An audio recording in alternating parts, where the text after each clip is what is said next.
Selamat malam para sahabat siang semuanya. Kita berjumpa lagi di dalam latihan kontemplasi pada malam hari ini. Karena kita sedang memasuki masa Advent, maka renungan kita juga tentang merayakan Advent.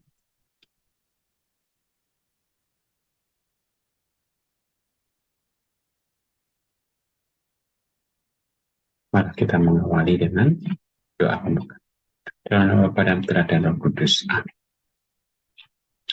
Allah Bapa yang baik, kami bersyukur padamu karena Engkau berkenan untuk menyertai kami dalam latihan kontemplasi malam hari ini. Kiranya Engkau berkenan memberkati kami semuanya, agar kami bisa berkontemplasi dengan baik untuk merenungkan masa Advent ini, menantikan kedatangan Yesus Putra-Mu, baik di dalam perayaan Natal nanti maupun juga di dalam kedatangannya yang kedua pada akhir zaman untuk menyelamatkan kami semuanya. Semuanya kami juga padamu dengan mata Kristus Tuhan kami. Amin. Malah kita melihat sejenak apa arti Advent bagi kita.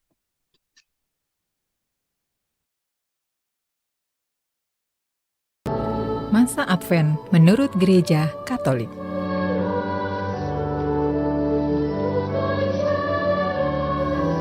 Setiap tahun, umat Kristiani merayakan Natal.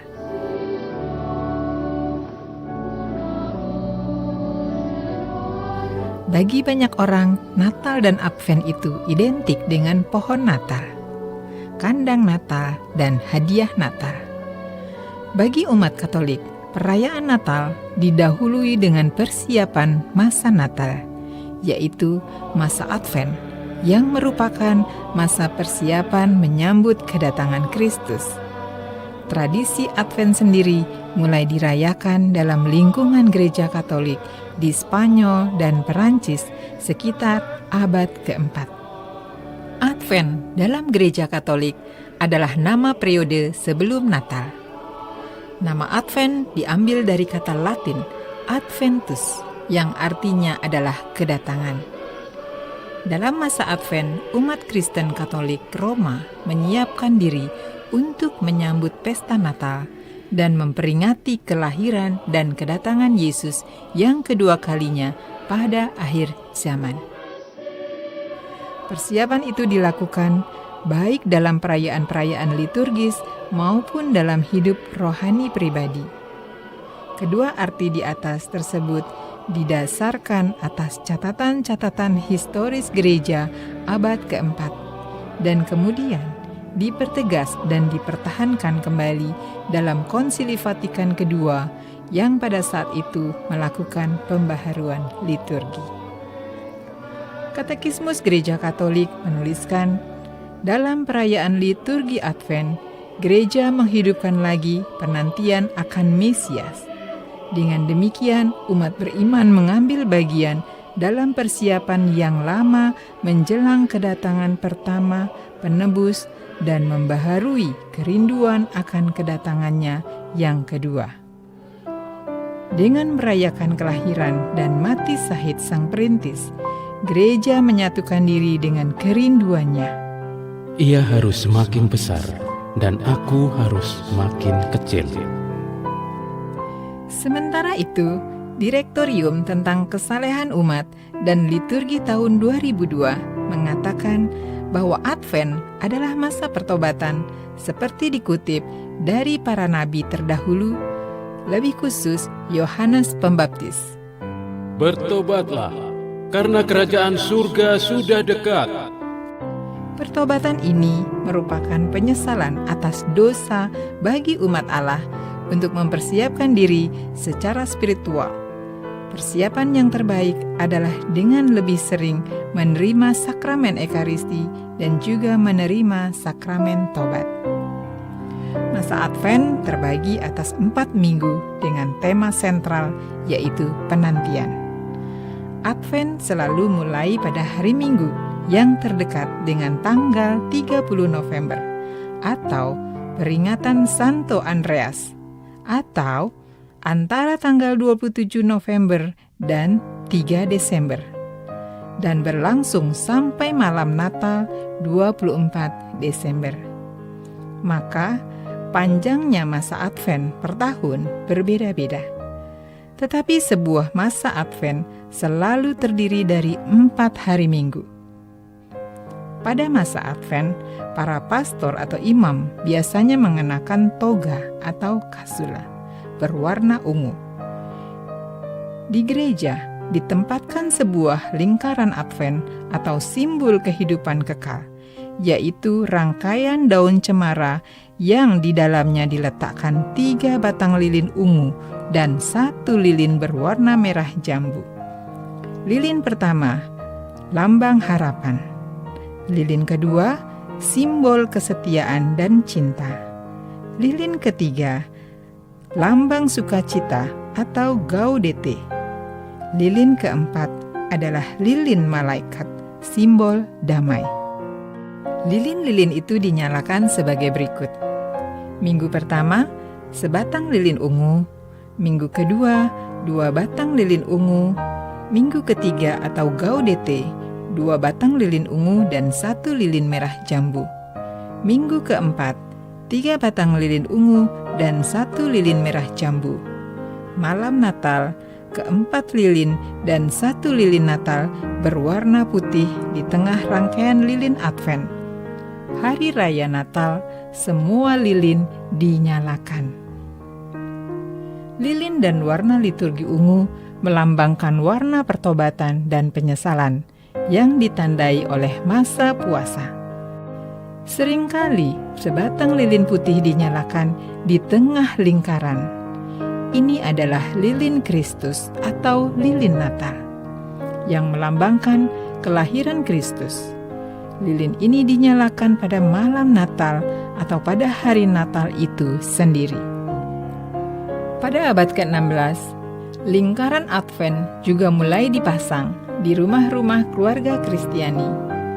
Lingkaran ini bisa digantung di tempat yang dapat dipandang semua anggota keluarga, seperti di ruang makan dan ruang keluarga. Dalam masa Advent 7 hari sebelum Natal, yaitu tanggal 17 sampai dengan 23 Desember, didoakan antifon sebagai berikut. O sapientia atau O kebijaksanaan. O Adonai atau Oh Tuhan. O radix Jesse atau O pangkal Isai. O clavis David atau O kunci Daud. O oriens atau O bintang fajar. O rex gentium atau O raja segala bangsa. O Immanuel atau Oh Tuhan beserta kita. Inisial dari doa tersebut kalau dibaca mulai huruf yang terakhir, maka akan membentuk kalimat Erokras, yang artinya besok aku akan datang. Jadi, masa penantian dalam masa Advent senantiasa dibarengi dengan pengharapan akan kedatangan Sang Immanuel. Masa Advent adalah masa persiapan yang harus diisi dengan pertobatan, yaitu membersihkan rumah hati kita agar Kristus dapat lahir kembali di hati kita. Kalau kita mempersiapkan diri dengan baik, maka kita akan mengalami Kristus yang hadir di dalam hati kita, sehingga kita juga akan mengasihi dengan memberikan diri kepada sesama kita. Natal mengingatkan kita untuk dapat berbagi kasih dengan sesama. Mari, pada masa Advent ini, kita mempersiapkan diri kita dengan sebaik-baiknya. Datanglah ya Tuhan, lahirlah secara baru di dalam hati kami.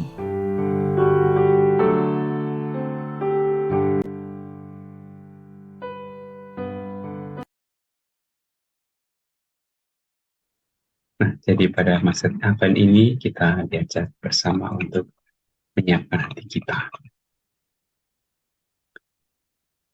menyambut kedatangan Tuhan kita Yesus Kristus. dengan bertobatlah.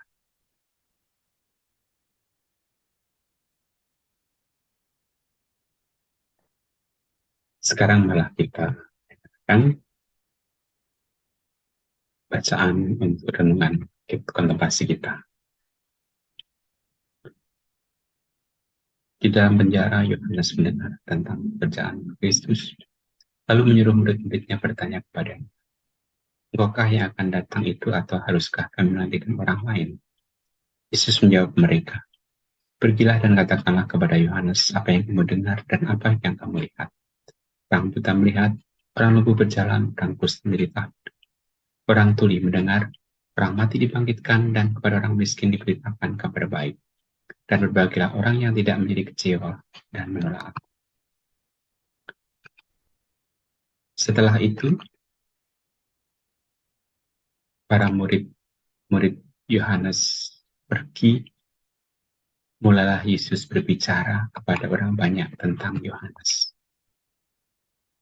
"Untuk apa kamu pergi padang gurun, melihat buluh yang digoyangkan angin kian kemari? Atau untuk apakah engkau pergi, lihat orang yang berpakaian halus? Orang yang berpakaian halus itu tempatnya di istana raja. Jadi untuk apakah kamu pergi, lihat nabi? Benar, dan aku berkata kepadamu, bahkan lebih daripada nabi. Karena tentang dia ada tertulis, lihatlah aku menyuruh utusanku mendahului engkau, ia akan mempersiapkan jalanmu di hadapanmu. Aku berkata kepadamu, sesungguhnya di antara mereka yang dilahirkan oleh perempuan, ia pernah tampil seorang yang lebih besar daripada Yohanes Pembaptis, namun yang terkecil dalam kerajaan surga lebih besar daripadanya."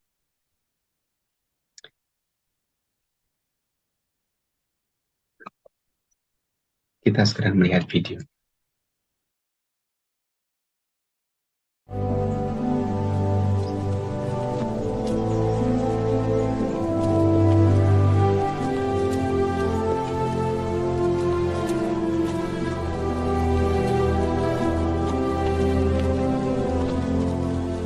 Art thou he who should come, or do we look for another?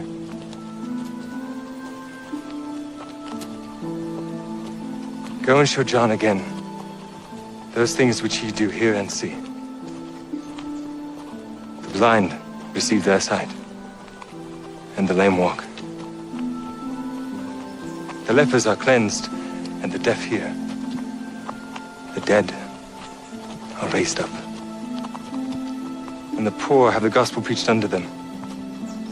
And blessed is he whomsoever shall not be offended in me.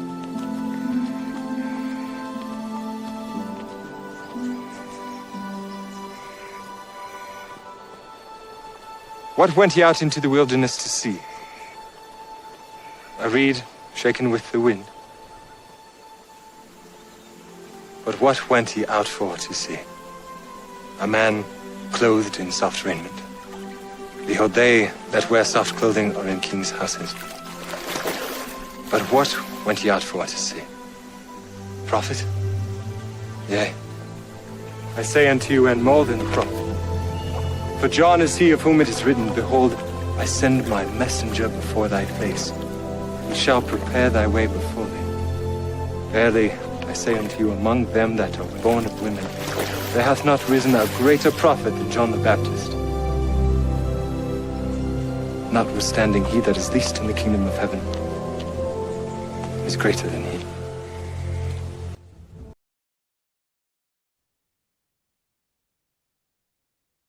Nah, sekarang malah kita bersama-sama melihat pokok-pokok renungan yang akan kita kontemplasikan. Seperti biasa, doa kontemplasi kita dengan persiapan. Ada 3 pendahuluan, 3 pokok renungan, lalu percakapan dengan Yesus ataupun Yohanes Pembaptis.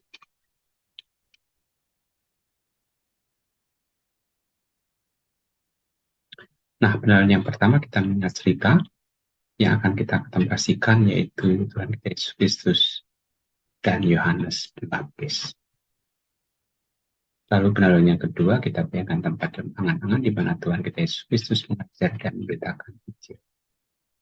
Lalu pendahuluan yang ketiga kita mau beri pengertian yang mendalam tentang Tuhan yang telah menjadi manusia untuk mewartakan dan memberitakan Injil kepada kita, agar kita lebih setia mengikutinya dengan sepenuh hati.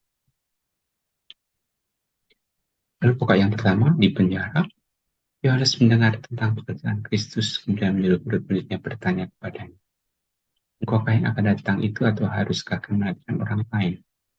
Jawab Yesus, "Pergilah dan katakanlah kepada Yohanes apa yang kamu dengar dan kamu lihat. Orang buta melihat, orang lumpuh berjalan, orang kusta menjadi tahir, orang tuli mendengar, orang mati dibangkitkan, dan kepada orang miskin diberitakan kabar baik. Dan berbahagialah orang yang tidak menjadi kecewa dan menolong." Lalu kita refleksikan, kita ambil buah rohaninya. Ya. Lalu pokok yang kedua, kedatangan Yesus lebih daripada nabi. Karena tertulis, "Lihatlah aku menyuruh utus aku mendahului engkau, dia akan mempersiapkan jalanmu di hadapan." Kita refleksikan, kita ambil buah rohani. Lalu pokok yang ketiga, Yesus bersabda, "Sungguhnya di antara mereka yang dilahirkan oleh perempuan, tidak pernah tampil seorang yang lebih besar daripada Yohanes Pembaptis. Namun yang terkecil dalam mereka di surga lebih besar daripada." Refleksikan dan kita ambil buah rohani. Lalu kita dalam percakapan dengan Yesus ataupun Yohanes Pembaptis. Baik, nah sekarang kita awali latihan kontemplasi kita. Kita hening sejenak. Kita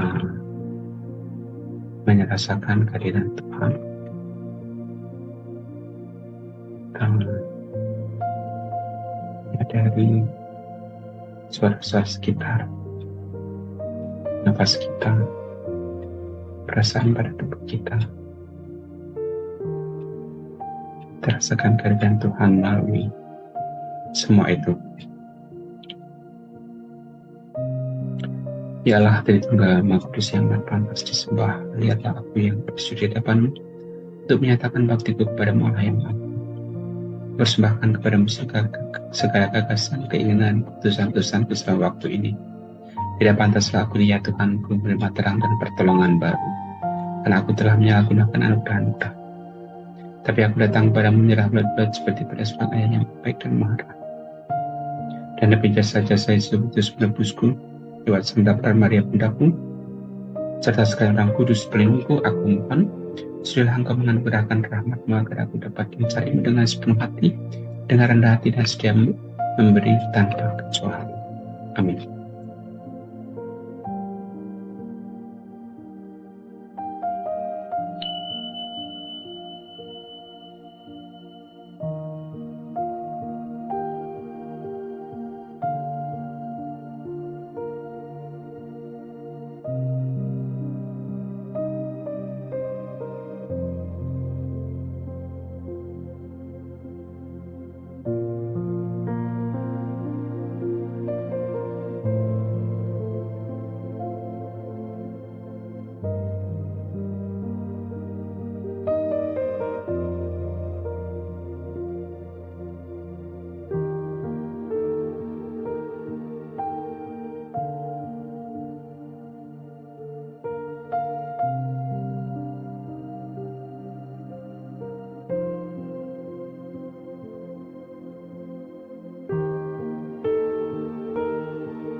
Marilah kita menutup pelatihan kontemplasi kita dengan doa yang diajarkan Yesus sendiri.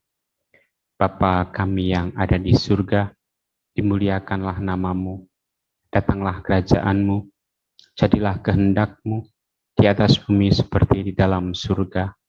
Berilah kami rezeki pada hari ini, dan ampunilah kesalahan kami, seperti kami pun mengampuni yang bersalah kepada kami. Dan janganlah masukkan kami ke dalam pencobaan, tetapi bebaskanlah kami dari yang jahat. Amin. Nah, bagaimana para saudara tentang pengalaman latihan kontemplasi kali ini? Semoga sungguh bisa bermanfaat ya untuk menyiapkan kita menyambut kedatangan Kristus. Nah, untuk bulan Desember ini, beberapa peringatan yang bisa bersama. Pertama,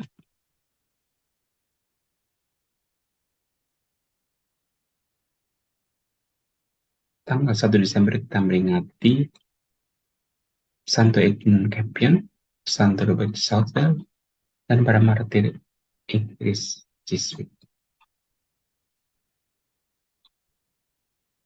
Ada beberapa martir Jesuit yang membela iman di Inggris dan di Wales. Santo Edmund Campion lahir 1 Desember 1581. Santo Robert Southwell lahir 21 Februari 1595.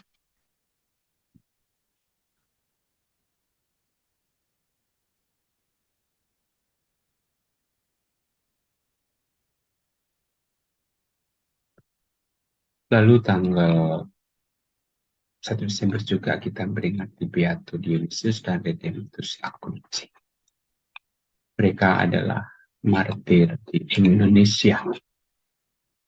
Beato Dionysius lahir 12 Desember 1600 di Haute Paris, Prancis. Redemptus Acutis lahir 1898 di Paris, Portugal. Lalu tanggal 3 Desember kita memperingati Santo Francis Xaverius, seorang Yesuit, salah satu pendiri Yesuit bersama dengan Santo Ignatius Loyola. Lahir 7 April 1906 di Navarro, Spanyol, wafat 3 Desember 1952. Santo Francis Xaverius terkenal sebagai pelindung misi, ya, bahkan pernah sampai di Indonesia ya untuk membaptis ribuan orang di daerah Maluku. Kemudian tanggal 7 Desember kita memperingati Santo Ambrosius yang lahir antara tahun 337 sampai 340 di Trier, Jerman, wafat 4 April 397 di Milan, Italia. Karyanya melawan golongan Arianis, pengaku iman dan pujangga gereja.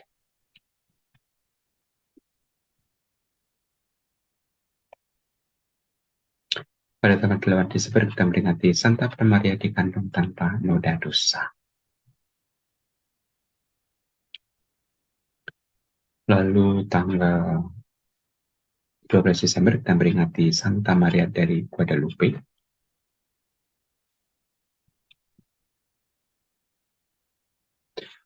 Tanggal 13 Desember kita memperingati Santa Lucia yang lahir tahun 283 di Syracuse di Sisilia, Italia. Wafat tahun 304 jadi martir. Tanggal 14 Desember kita memperingati Santo Yohanes dari Salib. Lahir 24 Juni 1542, wafat tahun 1591 di Ubeda, Spanyol.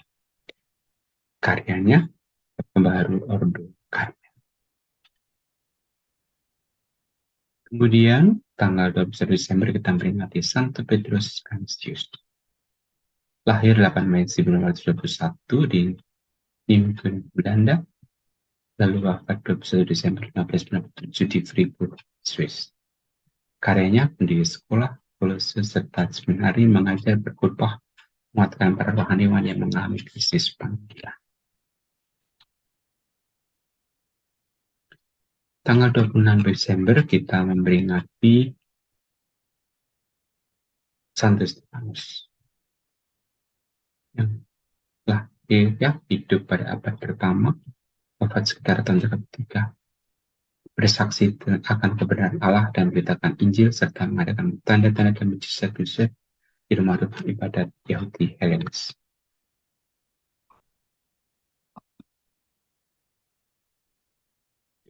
Lalu tanggal 27 Desember kita memperingati Santo Yohanes Rasul yang lahir hidup pada abad yang pertama di Galilea Israel, wafat sekitar tahun 100, karyanya adalah seorang penginjil.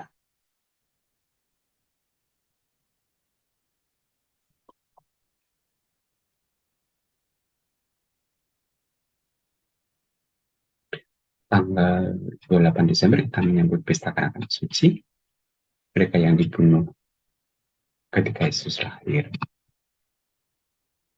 Lalu tanggal 30 Desember kita menyambut pesta keluarga kudus.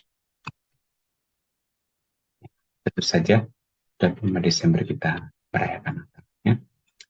Baik, mari sekarang kita berdoa bagi wujud Bapa Suci Paus Fransiskus. Allah Bapa yang mengabari kami, bersyukur atas segala rahmat-Mu. Kami bersama dengan Bapak Suci Paus Fransiskus berdoa untuk wujud beliau pada bulan Desember ini, wujud gereja universal, untuk sukarelawan dari organisasi yang tidak mencari keuntungan. Kami berdoa semoga organisasi-organisasi yang tidak mencari keuntungan, yang berkomitmen pada perkembangan kemanusiaan dapat menemukan orang-orang yang berdedikasi terhadap kesejahteraan masyarakat dan tidak mengalah mencari jalan untuk menjalin kerjasama internasional. Kami mohon, kabulkanlah doa kami ya Tuhan. Untuk gereja Indonesia, kami berdoa semoga gereja membangun dan memupuk sikap moderat dan toleran bagi umatnya sendiri, sambil terus waspada terhadap bahaya fundamentalisme dan radikalisme, baik yang ada di luar maupun dalam gereja sendiri. Untuk wujud khusus, perkenankanlah kami mengucapkan syukur atas kasih-Mu yang menganugerakan martabat sebagai anak-anak-Mu berkat penebusan Sang Putra. Kita juga berdoa untuk keluarga kita, untuk kesehatan kita, agar kita pun tetap setia memuliakan Tuhan melalui hidup kita. Nah, sekarang kita menutup dengan doa. Allah Bapa yang baik, kami bersyukur padamu atas rahmat latihan kontemplasi yang boleh kami alami bersama pada malam hari ini. Kiranya Engkau berkenan untuk melanjutkan memberkati kami semuanya, agar kami pun juga tetap setia menantikan kedatangan Yesus Putra. Berkatilah kami dan seluruh keluarga kami dan mereka yang kami kasihi. Kami serahkan semuanya kepada-Mu dengan pengantaran Kristus Tuhan kami. Amin. Kita mohon berkat Tuhan.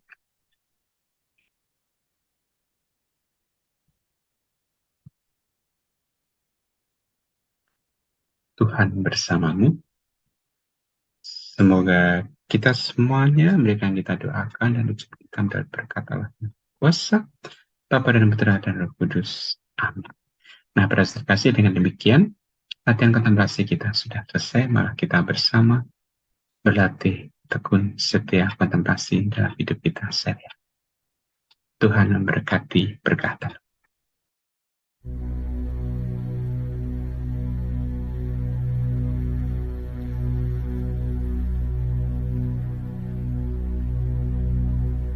O come, Emmanuel, to free your captive Israel that mourns in love.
mercy to protect.